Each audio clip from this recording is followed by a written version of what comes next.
Seja bem-vindo ao canal J. Carlos de Andrade CLW.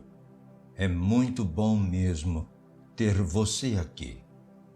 É graças à sua inscrição, ao seu comentário e ainda o seu like na publicação que o canal está alcançando muitas outras pessoas que também buscam o autoconhecimento, com expectativa de melhorar de vida, já que, penso eu, é este o objetivo.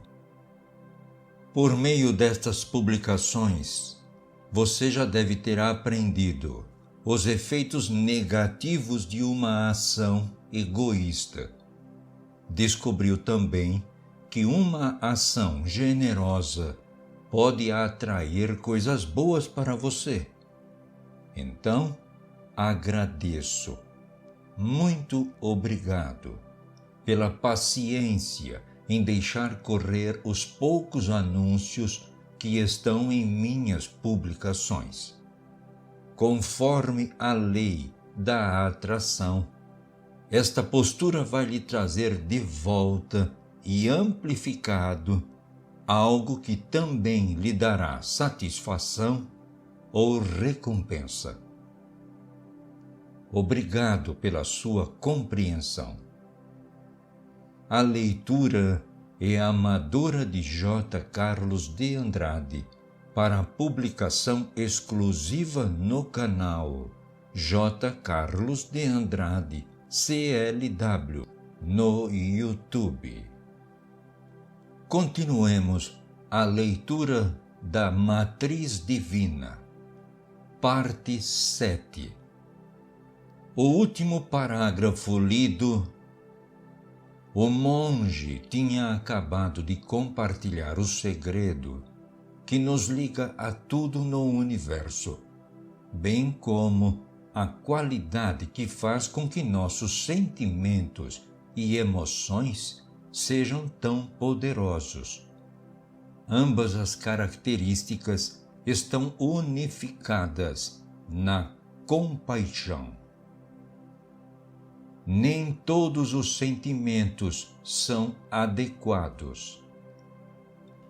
Traduções recentes de antigas orações gravadas em aramaico, a linguagem dos essênios, os escribas dos manuscritos do Mar Morto, aparentemente falavam exatamente o mesmo que o monge nos transmitia como sendo a essência do segredo de transformação da realidade.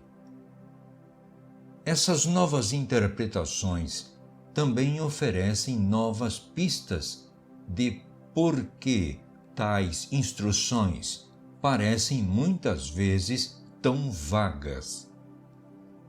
As novas traduções dos documentos originais do Novo Testamento mostram que foram tomadas tremendas liberdades ao longo dos séculos com as palavras e intenções dos autores antigos. Como se costuma dizer, muito se perdeu na tradução. Com relação à nossa capacidade de participar dos eventos da vida, de usufruir de condições físicas e emocionais saudáveis e de conviver bem com os familiares, uma simples comparação do conhecido é pedindo que se recebe com a versão bíblica moderna pode nos dar uma boa ideia do quanto foi perdido nas traduções antigas. A versão condensada e moderna da Bíblia do Rei James nos diz, aspas, conseguirás tudo o que pedires ao Pai em meu nome. Até agora, nada pedistes em meu nome. Pede e recebereis, e que vossa alegria seja plena. Fecha aspas. Quando comparamos isso com o texto original, notamos qual o trecho importante que foi ignorado. A parte que faltou na tradução foi sublinhada por mim para a devida ênfase, como se vê a seguir.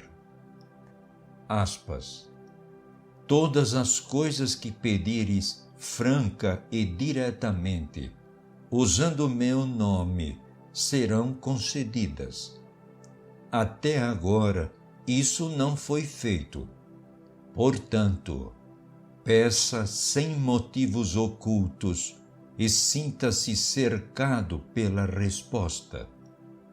Seja envolvido pelo teu desejo e tua alegria será plena. Fecha aspas. Com essas palavras, somos lembrados do princípio quântico que nos informa ser o sentimento a linguagem direta e o foco da nossa consciência.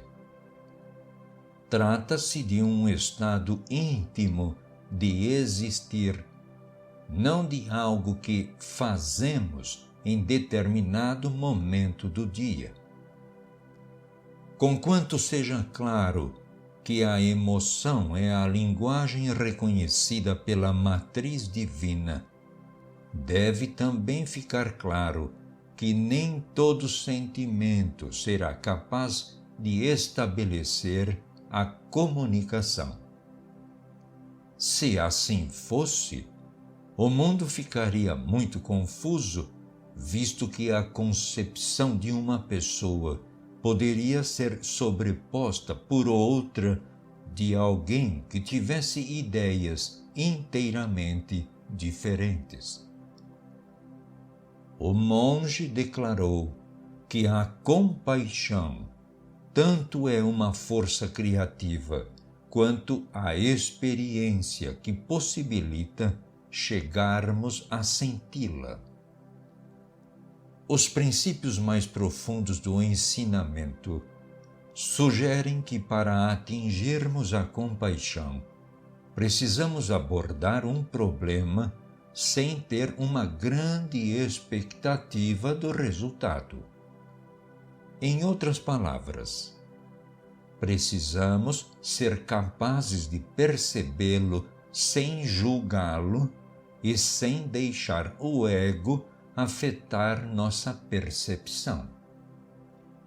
Aparentemente, essa é exatamente a qualidade da emoção que constitui a chave para a comunicação significativa e eficaz com a matriz divina. Como o físico Amit Goswami sugere, é preciso mais do que o estado normal da consciência para fazer de uma possibilidade quântica uma realidade. Na verdade, para fazer isso, ele recomenda que estejamos no que ele descreve como um estado não comum de consciência. Para chegar neste ponto, a tradução aramaica afirma que devemos pedir sem motivos ocultos. Outra maneira de deixar mais claro esse ponto tão importante da instrução é afirmar que, em termos modernos, precisamos tomar nossas decisões a partir de desejos não fundamentados no nosso ego. O grande segredo para trazermos o foco de nossa imaginação, fé, capacidade de cura e paz interior para a realidade presente é fazermos isso sem forte apego ao resultado de nossas escolhas. Em outras palavras, somos convidados a fazer nossas orações sem julgar o que deveria estar ou não ocorrendo. Princípio 10. Nem todos os sentimentos são adequados. Aqueles capazes de criar deixam de lado o ego e o julgamento prévio. Talvez uma das melhores descrições de como vivenciamos essa posição neutra seja apresentada no trabalho do grande poeta Sufi Rumi.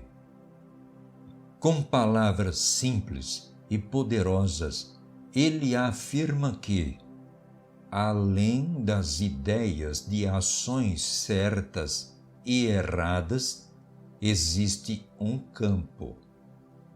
Vamos nos encontrar lá. Fecha aspas. Com que frequência podemos realmente afirmar que estamos, em algum momento da nossa vida, no campo de Rumi, do não julgamento, especialmente quando o destino de algum ente querido está na balança? Ainda assim, isso aparenta ser justamente a maior de todas as lições do nosso poder, o maior desafio de nossa vida e uma imensa ironia da nossa capacidade de criar um universo participativo. Parece que, quanto mais forte for nosso desejo de mudar o mundo, mais ilusório se torna nosso poder de fazê-lo. Isso acontece porque o que queremos muitas vezes se baseia no ego. A mudança não teria tanto significado para nós se assim não fosse. Entretanto, quando amadurecemos nosso estado de consciência e percebemos que temos capacidade de alterar nossa realidade, também nos damos conta de que fazê-lo já não nos parece importante.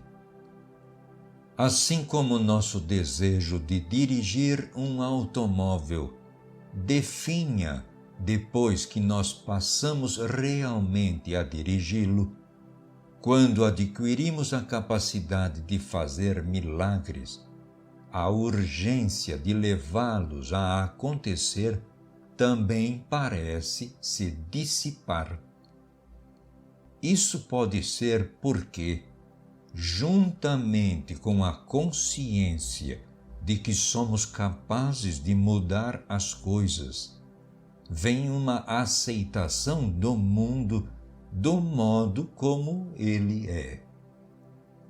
É essa liberdade de possuir o poder sem dar a ele tanta importância que nos permite ser mais eficazes em nossas orações.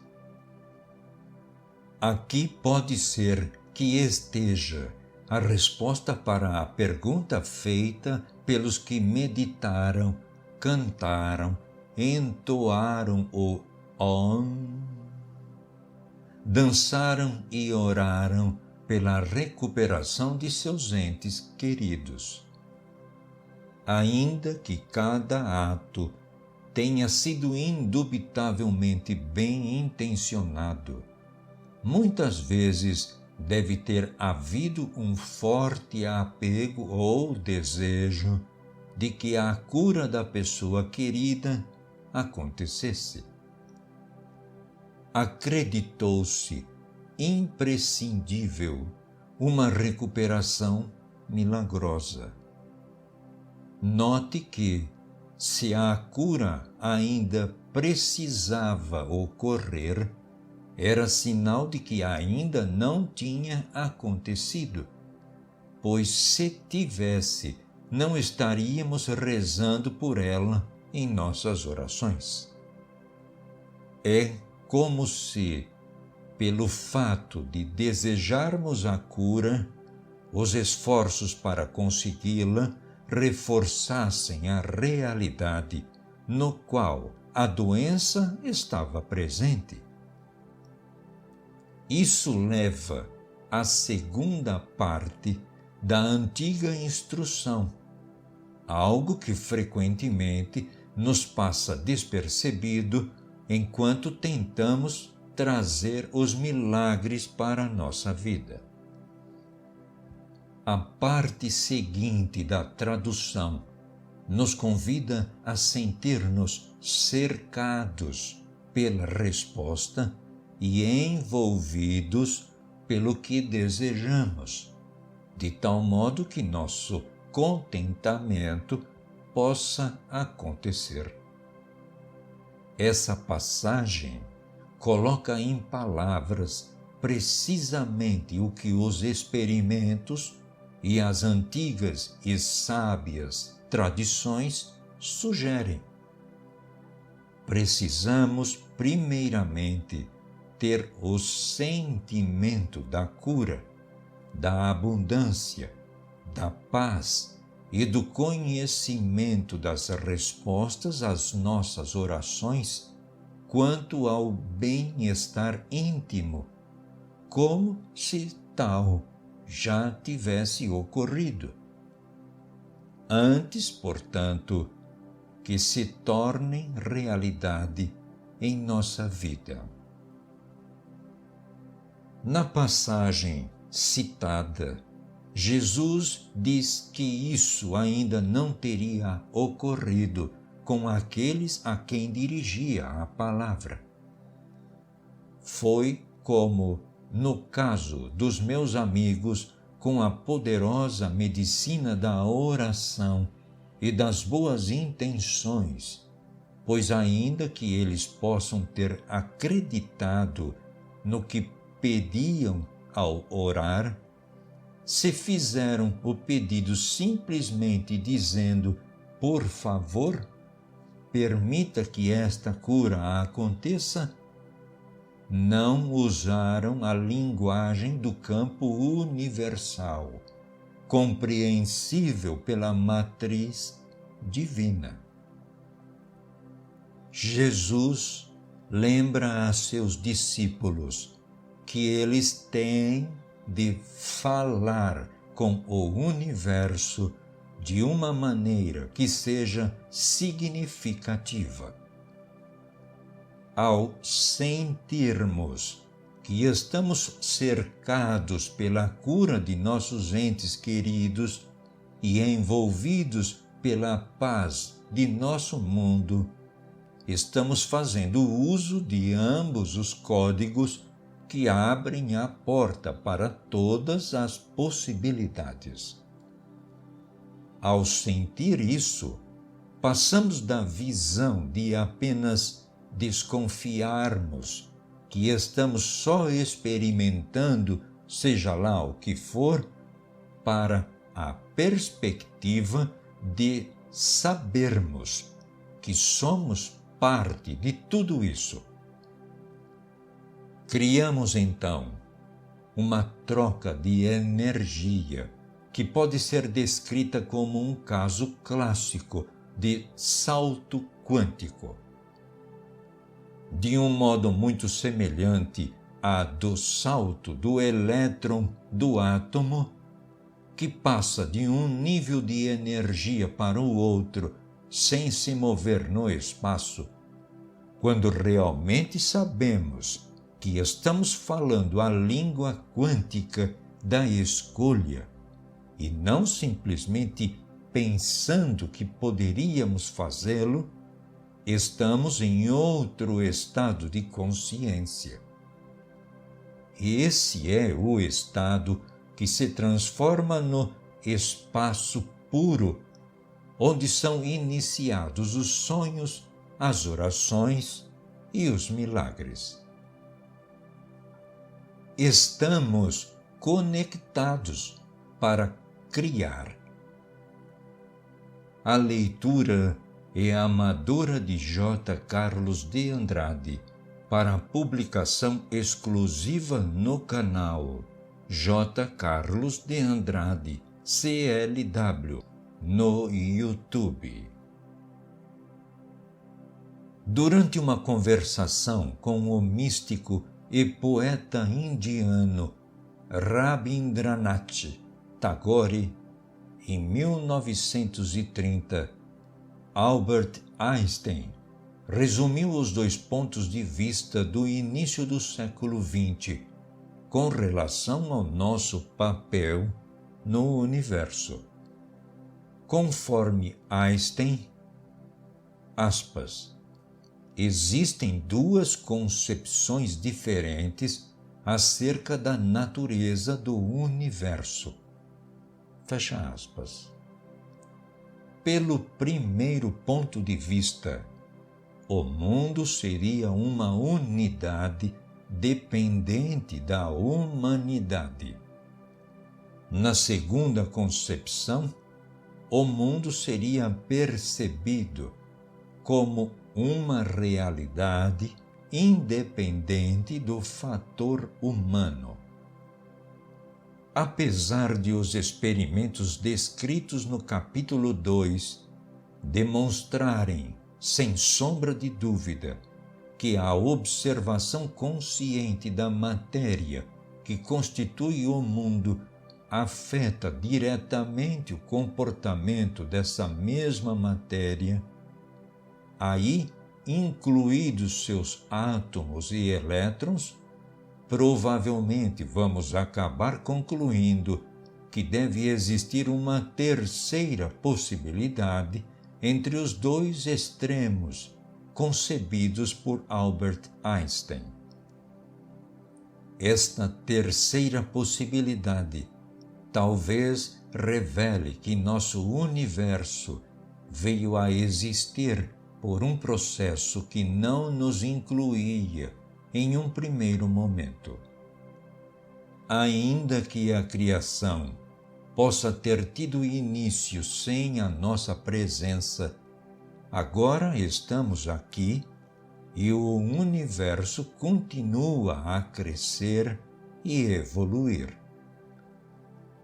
Se há uma certeza que podemos ter a respeito do universo, é a do seu constante estado de mutação, desde as estrelas, que de tão distantes se apagam antes de vermos suas luzes, até a energia que desaparece nos misteriosos vórtices chamados buracos negros. Isso acontece em tudo o que vemos e até mesmo nos domínios invisíveis para nós. Nesta altura, deve estar clara a impossibilidade de sermos meros espectadores curiosos neste mundo.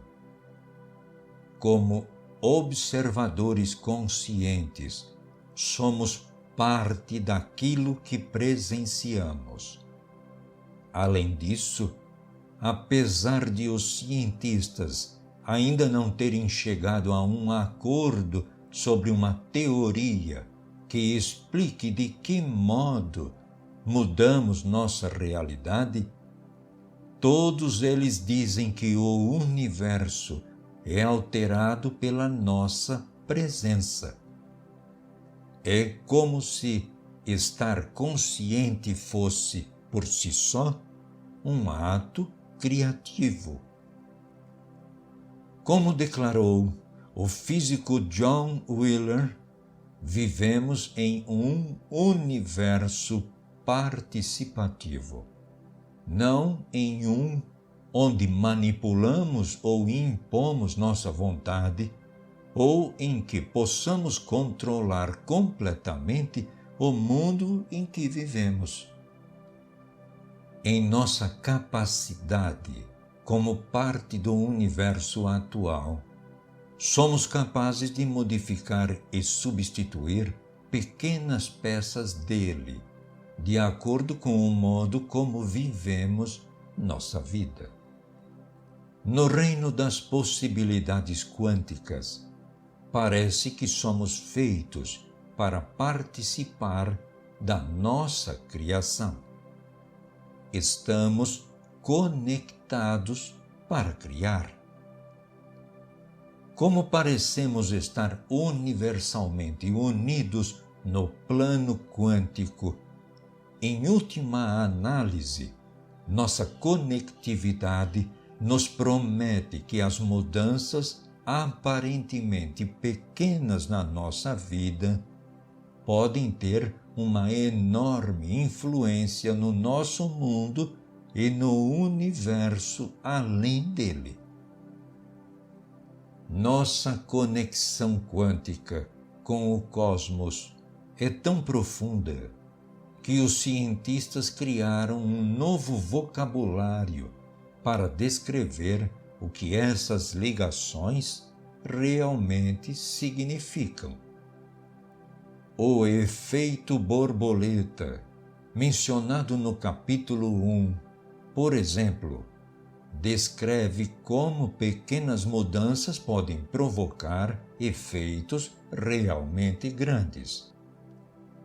Formalmente conhecido como dependência sensível às condições iniciais, a conclusão desse fenômeno sugere que uma única pequena mudança em alguma parte do mundo pode ser o gatilho para disparar uma imensa alteração em algum outro lugar e em algum outro momento.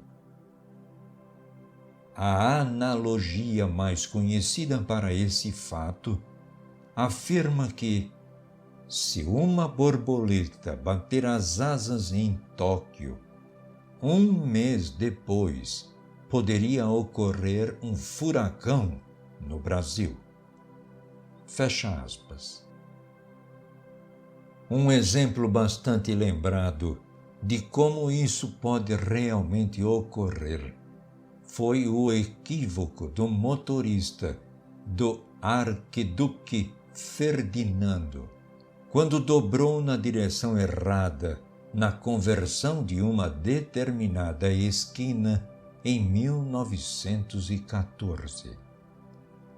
O erro levou o arquiduque a enfrentar seu assassino face a face, e sua morte catalisou o início da Primeira Guerra Mundial. E tudo começou com um erro muito simples, passível de ocorrer com qualquer pessoa. Uma esquina dobrada na direção errada e o resultado teve repercussão global. No capítulo 2, repassamos 3 experimentos que nos contaram como nos relacionamos com o nosso mundo.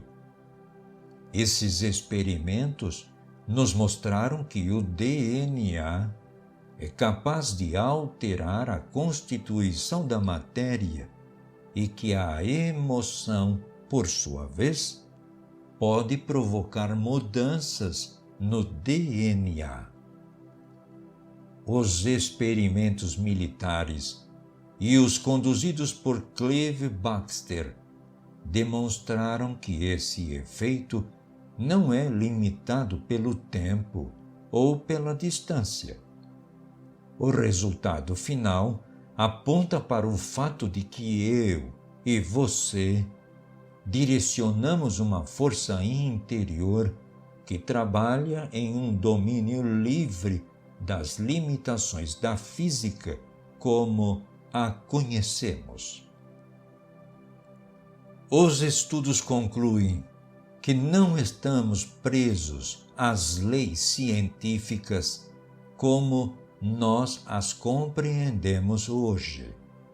Esse pode ser precisamente o poder a que o místico São Francisco aludiu há mais de 600 anos, quando disse: existem forças belas e selvagens dentro de nós. Fecha aspas. Admitindo-se que dentro de nós exista um poder capaz de alterar a essência do universo de modo a curar e criar a paz, tem muito sentido admitir que exista uma linguagem que nos possibilite fazer isso de maneira consciente e intencional. Ora, essa é precisamente a linguagem da emoção, da imaginação e da oração que o Ocidente perdeu com as edições das Bíblias das igrejas cristãs do século IV. Quando o milagre para de funcionar. Os resultados da ligação mente-corpo com determinados tipos de oração estão bem documentados na literatura de referência, com base em vários estudos e testes de campo desenvolvidos em importantes universidades de países destroçados pela guerra.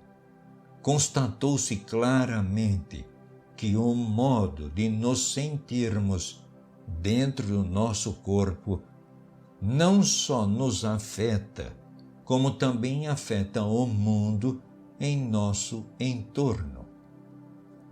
A relação entre nossas experiências interiores e exteriores parece explicar por que algumas formas de oração nos dão poder.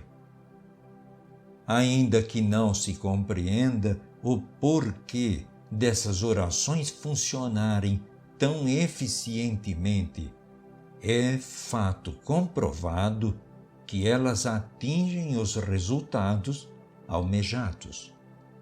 Entretanto, um mistério também paira sobre esse assunto. Conforme os estudos, o impacto positivo das orações parece durar apenas durante o período em que elas estão ocorrendo, cessando quando elas se interrompem. Seus efeitos, aparentemente, terminam juntamente com a duração das orações. Por exemplo, durante os experimentos das orações pela paz, os estudos mostraram claramente que havia um declínio estatisticamente significativo nos indicadores mais importantes observados pelos pesquisadores.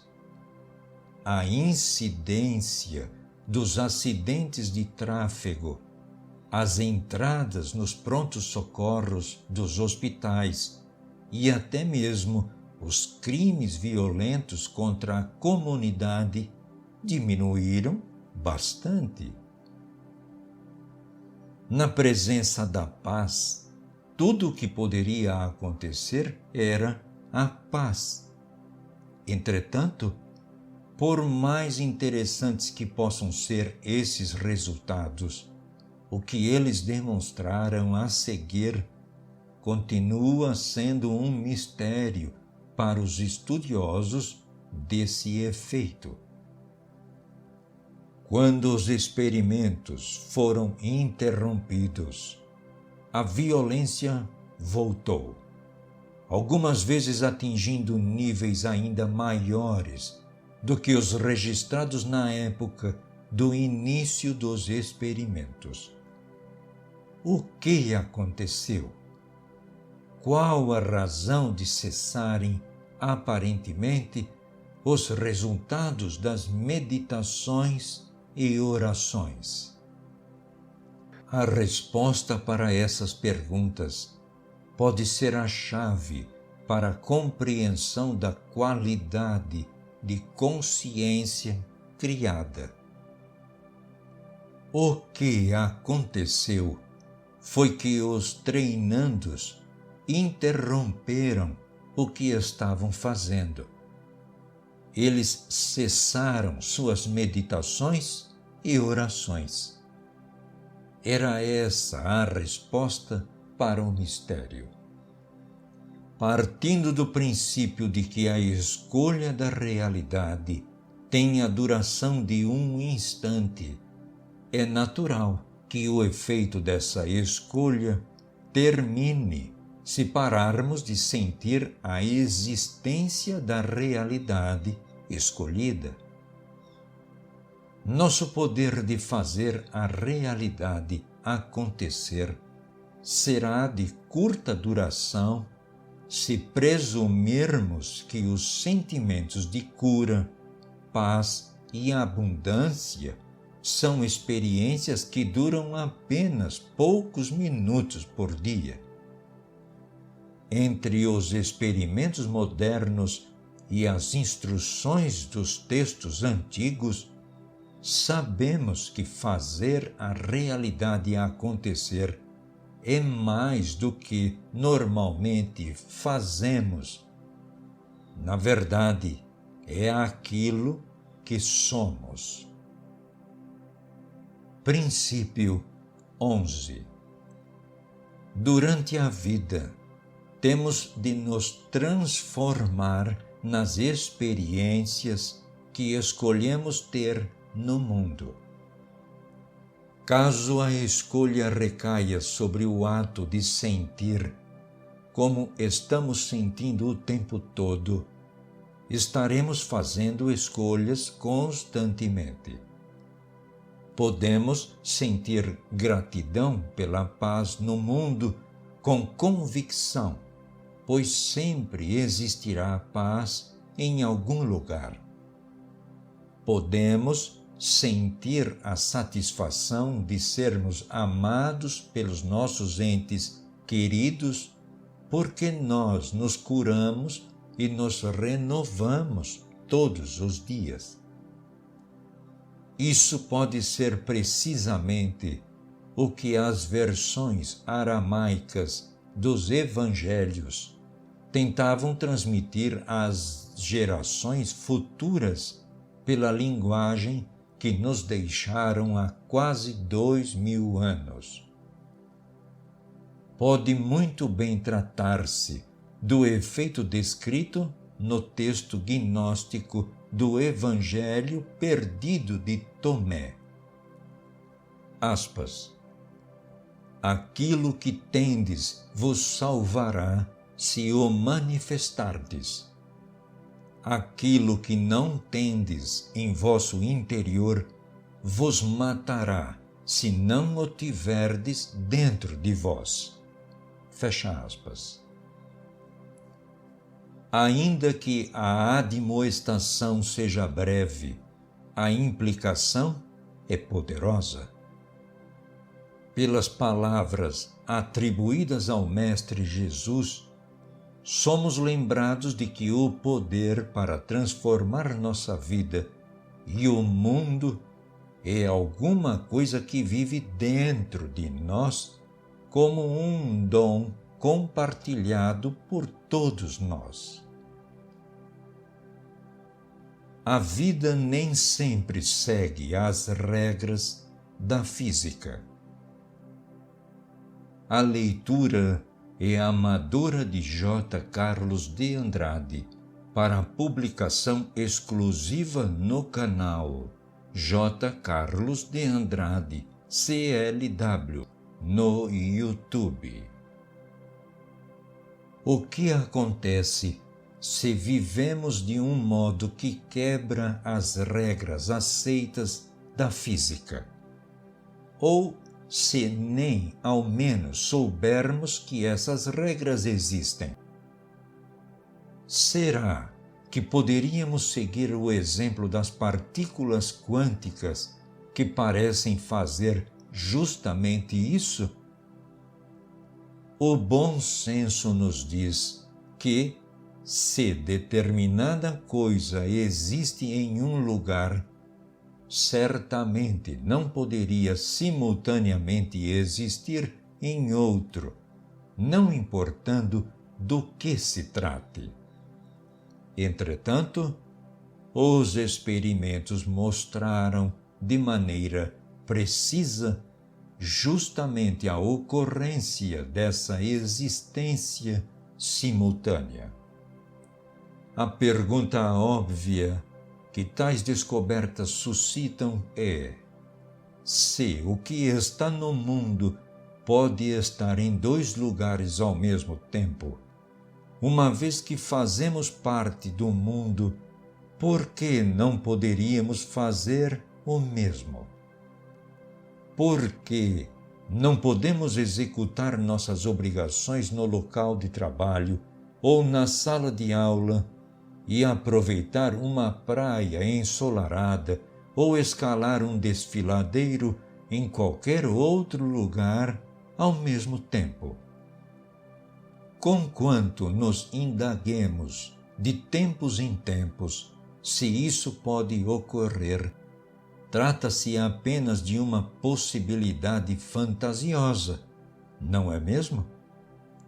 Quando ouvimos falar que algo pouco usual está acontecendo e, em muitas ocasiões, envolvendo indivíduos diferentes, normalmente existe um fundo de verdade nesses relatos. Ainda que as especificidades possam variar, muitas vezes é possível acompanhar o tema subjacente até um acontecimento real. A história do dilúvio universal é um exemplo perfeito do que estou mencionando. Por toda a história e em inúmeras culturas, existe um tema praticamente universal, recontado muitas vezes. Ocorrendo em vários continentes, em diversas línguas e com diferentes pessoas, a história e os resultados são praticamente os mesmos. Ainda que os detalhes variem, a história é, de modo semelhante, entremeada com relatos de pessoas capazes de estar em dois lugares ao mesmo tempo, isto é, de aparecerem fisicamente em locais diferentes e no mesmo instante. Muitas vezes esses feitos são atribuídos a praticantes de yoga, indivíduos que de algum modo dominaram com maestria uma capacidade adormecida, nem sempre, entretanto. O fio que parece unir esses relatos é a ideia de que aqueles que podem estar em dois lugares ao mesmo tempo geralmente dominam, e de maneira magistral, as emoções humanas, tais como o amor e a compaixão. Com muita frequência, os relatos são associados com afazeres sagrados de santos e estão bem documentados por missionários, nativos e outros que são tidos como testemunhas fidedignas dos milagres. Dentre os muitos exemplos bem documentados de episódios de bilocação, destaca-se o fato acontecido com São Francisco de Paula em 1507. Enquanto o santo homem desempenhava suas funções no altar, as pessoas que tinham vindo vê-lo o encontraram profundamente concentrado em oração e decidiram não perturbá-lo. Ao saírem, entretanto, ficaram muito surpreendidas ao vê-lo fora da igreja que tinham acabado de deixar. Não estava sozinho, além de tudo. Falava com os habitantes locais e com os transeuntes por perto.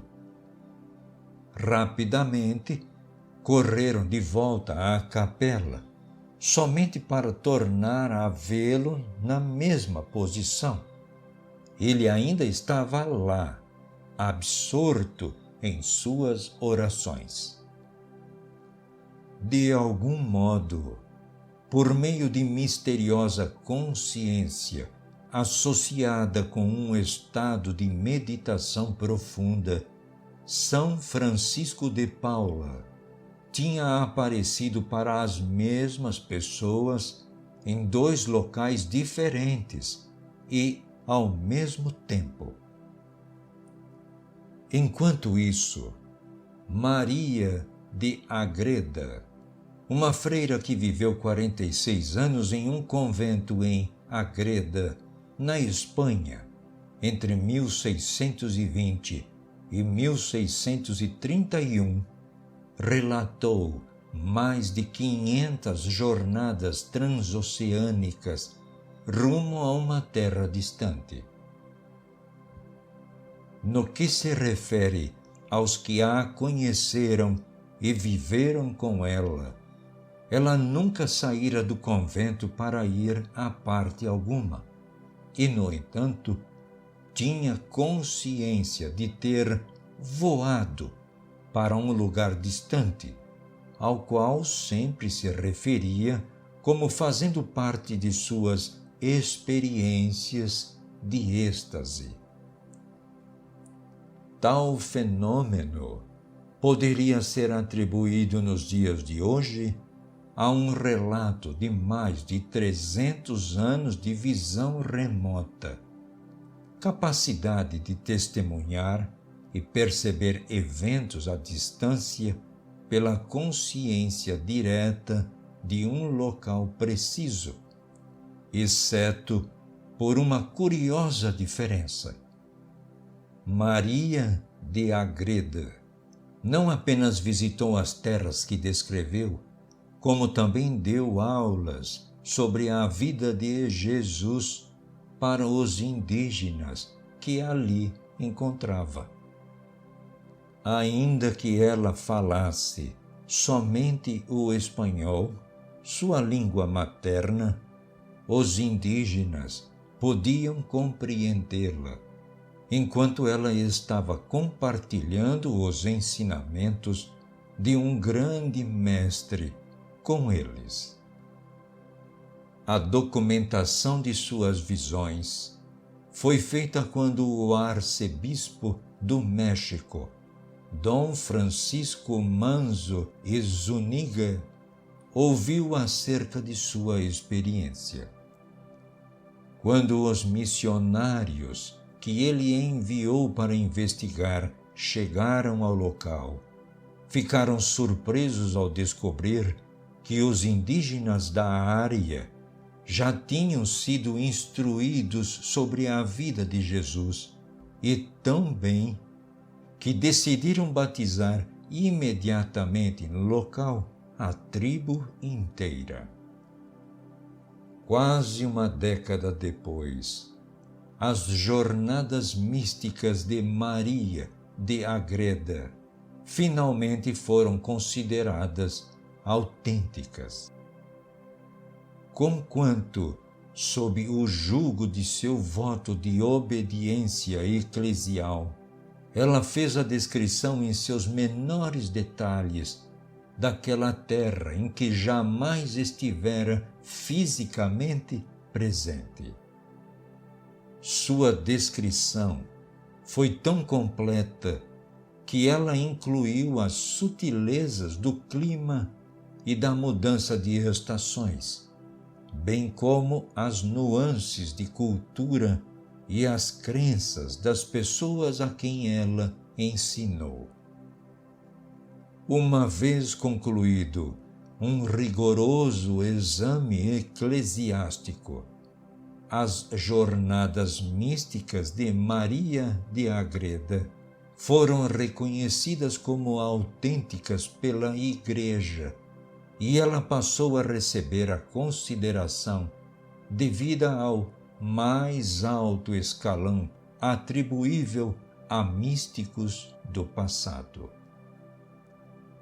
Nem todos os relatos de bilocação datam dos sombrios anos dos séculos XVI e XVII.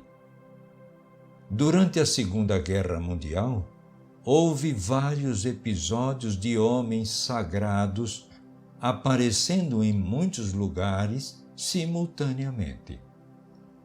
Um dos mais bem documentados é o caso do místico Padre Pio, da Itália.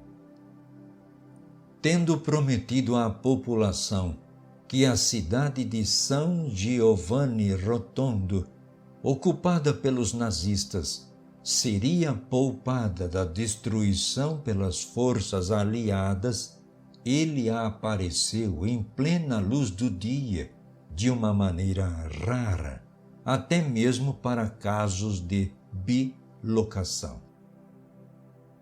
Quando os bombardeiros sobrevoaram a cidade para iniciar o lançamento de bombas nas fortalezas alemãs, a imagem do Padre Pio, vestindo paramentos de cor marrom, apareceu defronte dos aviões, pairando no ar. Em vez das breves aparições que dizem ser comuns durante o fragor das batalhas devido ao estresse, a imagem perdurou tempo mais do que suficiente para ser vista por todos. As tentativas de lançar as bombas na cidade foram infrutíferas na presença da imagem. Frustrados e perplexos, os pilotos mudaram o curso, aterrissaram seus aviões em um campo próximo, ainda carregados com todas as bombas que tinham ao iniciarem a missão. Pouco depois, um dos pilotos foi até uma capela próxima. Para sua surpresa, dentro da capela estava o mesmo frade que ele tinha visto um pouco antes, pairando em frente do seu avião. Lá estava o Padre Pio. O padre não era um fantasma ou a aparição de um santo já falecido há bastante tempo, como o piloto suspeitava. Tratava-se de uma pessoa real. Naquele dia, e de algum modo, ele tinha estado presente em 2 lugares, no piso da capela e no ar, diretamente defronte dos aviões. Enquanto os aliados libertavam a Itália, a cidade de São Giovanni Rotondo foi poupada, exatamente como o Padre Pio havia prometido. Quando experimentamos alguma coisa que parece ter acontecido fora do domínio que sabemos ser verdadeiro, frequentemente acreditamos que um milagre aconteceu. O que, então, deveremos fazer a respeito dos relatos e da documentação existente sobre os casos de bilocação e de outros feitos aparentemente tão milagrosos que existem há mais de 600 anos? Poderemos nós eliminá-los como simples fantasia ou autossugestão? Possivelmente. sempre existe a possibilidade de que eles sejam invocados por pessoas com muito tempo livre ou por aqueles que, honestamente, desejem que esses casos de bilocação sejam verdadeiros. Entretanto, e se houver algo mais acontecendo por aqui?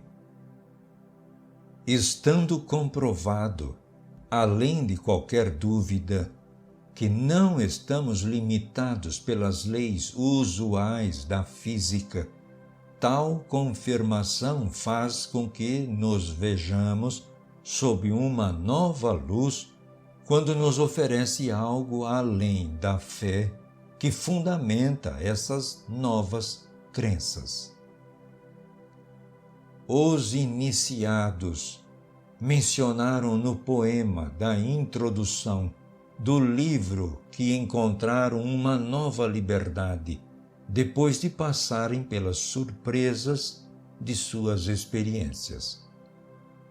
De maneira semelhante, se concluirmos que somos capazes de seguir as pegadas das partículas quânticas e funcionar além das fronteiras do espaço e do tempo, certamente poderemos usar tais capacidades para curar nosso corpo e trazer jovialidade à nossa vida.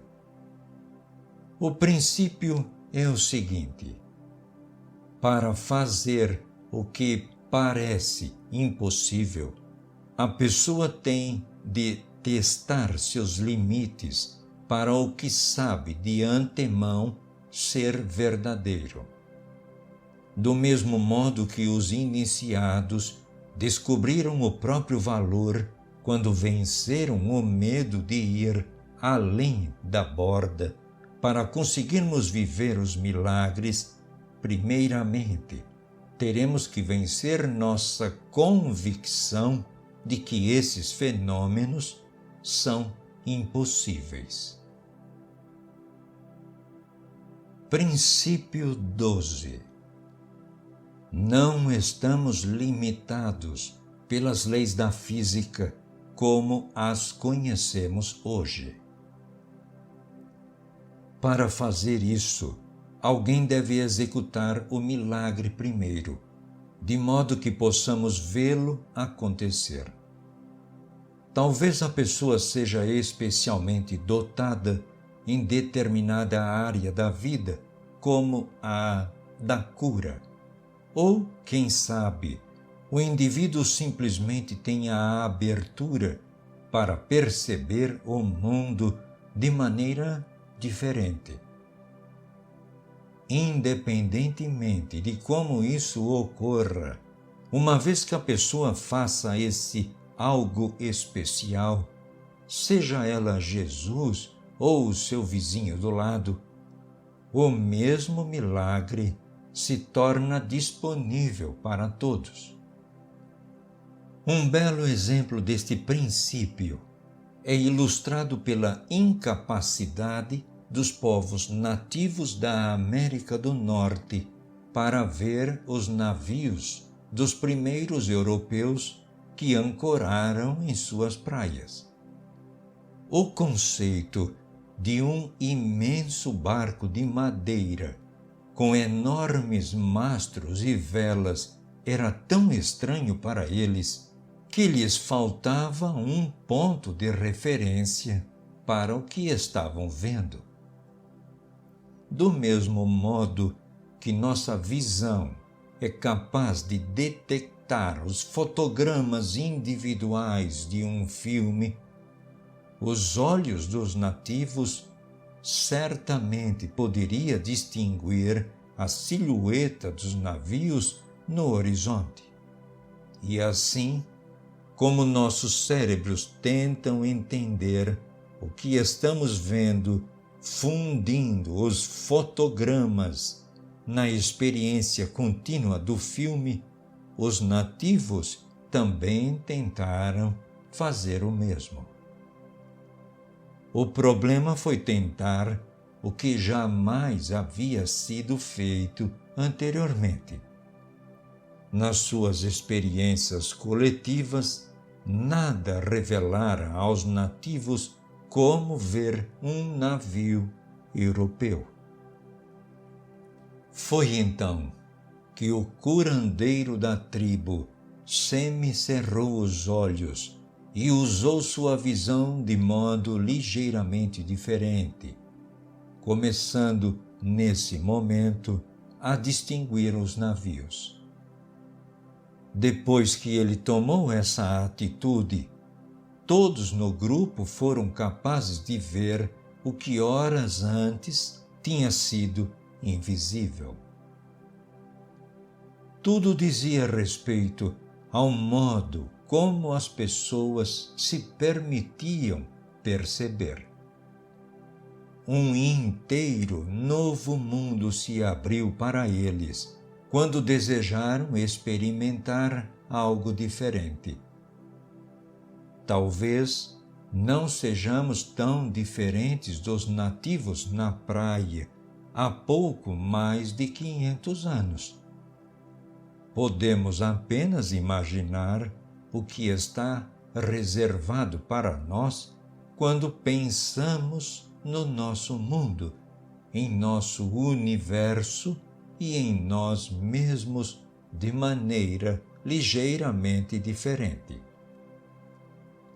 No começo dessa sessão, examinamos a questão: se um elétron é capaz de estar em 2 lugares ao mesmo tempo, por que não poderíamos fazer o mesmo? Fecha aspas.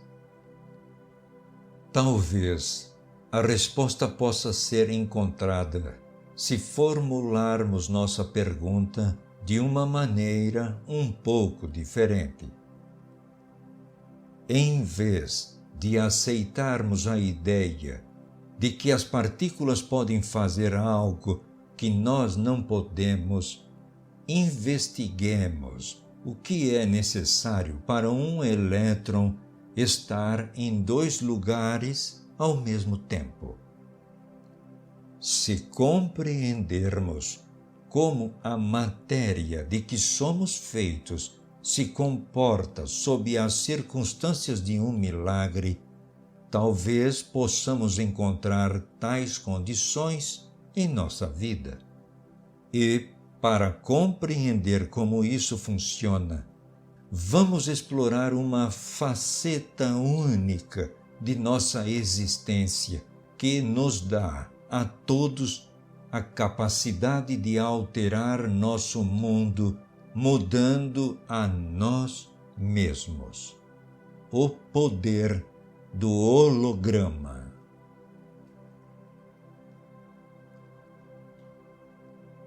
Caros amigos inscritos no canal, este é o término da leitura desta parte 7 da obra A Matriz Divina. Ative o sininho de notificações do YouTube e você será informado assim que eu publicar a leitura de mais outra parte desta obra de Gregg Braden. Muito obrigado por sua inscrição. Obrigado por seu comentário e like em apoio. Até breve.